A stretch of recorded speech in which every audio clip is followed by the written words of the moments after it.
What's up everybody, this is Ven bringing you another mock spotlight where we take apart what you build. For today's episode we'll be taking a look at the Visorak Sentinels created and posted to our message boards by GatoFeo. Now before we get started, let me remind you of my method of reviewing, which involves a point system that is based on 3 fundamental attributes: the overall appearance of the mock, the build of the mock itself, and the concept and ideas behind the mock's creation.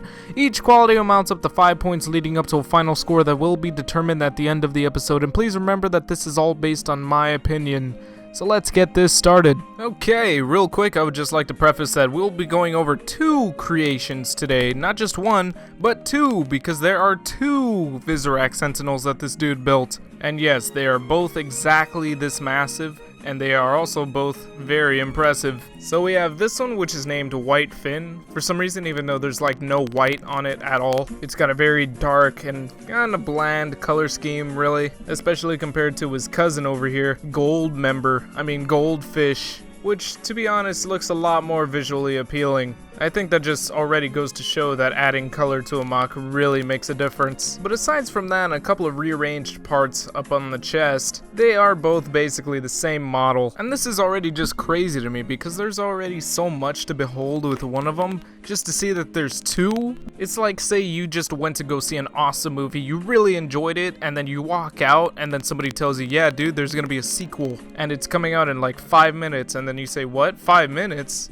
And then you watch the sequel and it's just as good as the first one. Yeah, that's kind of what this feels like. Because with both of the Sentinels, they're both the same size, they both contain lots and lots of detail, and they are both built pretty much the same way. Alright, now let's look at one from top to bottom.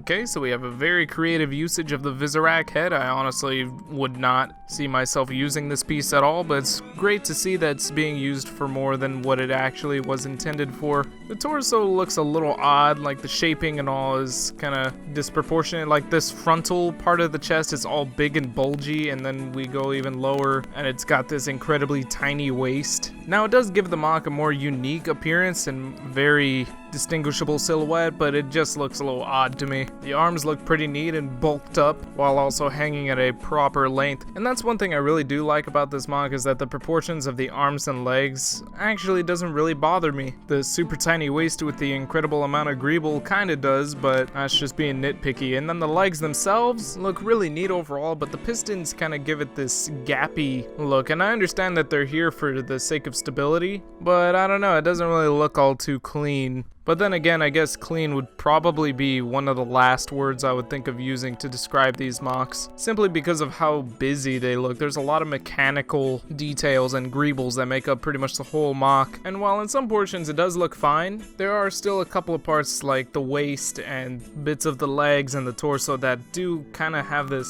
sort of slapped together look that I've always noticed with larger mocks. And then one last thing to note, White Fin is unfortunately a victim of the red axle crime. Look at these color scheme breaking pieces of... Now the builds of these mocks are definitely the most intriguing aspects. I mean, look at these, it's almost about as complex as quantum physics. You can literally see the creativity that the builder put into this mock. Just all the engineering and intuitive usage of bionicle elements, making for some surprisingly decent figures.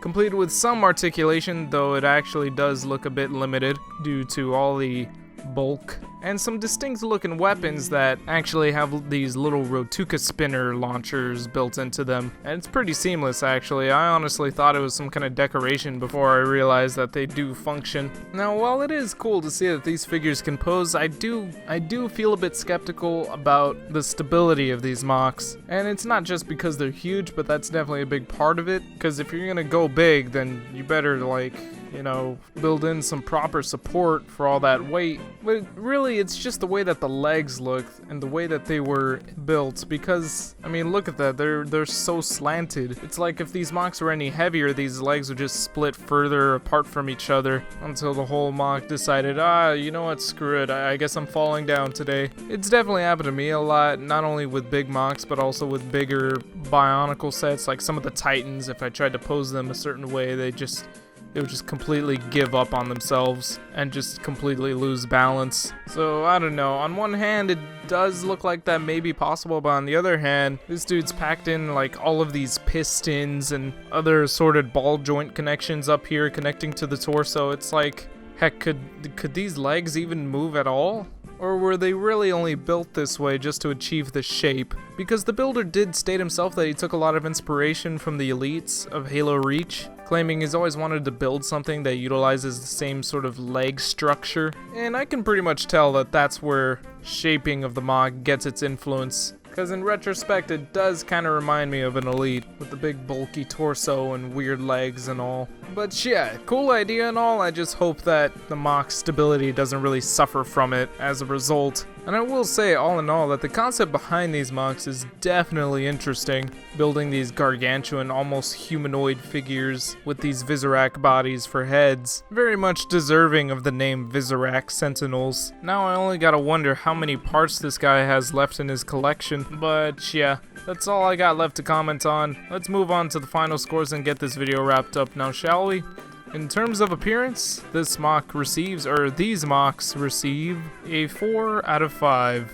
Both Sentinels have their pros and cons, but I find myself really liking the pros way more than I dislike the cons. And while they do look really busy looking, I personally don't really mind it in most areas. Like the upper torso, the arms, the lower legs, they all really remind me of the classic Bionicle style, with all the greeble and mechanical detail and whatnot. Now in terms of the build, this MOC receives a 4.5 out of 5. The builder truly exemplifies what it was like to build with classic Bionicle elements, and he truly does make the best out of it, because these look great. I definitely wouldn't mind having one just to display on my desk or something, because I couldn't imagine myself playing around with anything this huge. Though I would hope that they don't collapse on themselves, because they do look a bit sketchy when it comes to stability. But I can't really deny that it looks like the builder did pay attention to stability, at least in some areas, because the MOCs look pretty solid. And finally, in terms of the concept, these MOCs receive a 4.5 out of 5, mainly because they look so classic Bionicle to me. And there are some weird aspects to their designs, sure, like I can't really deny that, but I feel like that was actually the charm of Bionicle, was that like maybe half the sets looked a little weird. They all had a bunch of greeble and mechanical details. So I don't know, I'm just trying to imagine that these Visorak Sentinels could exist in that Bionicle universe, and I could see it. I really could. They could use some improvements in some areas, because again, they do have some design flaws, but I think for what the builder had in mind, you know, the whole design that he was going for,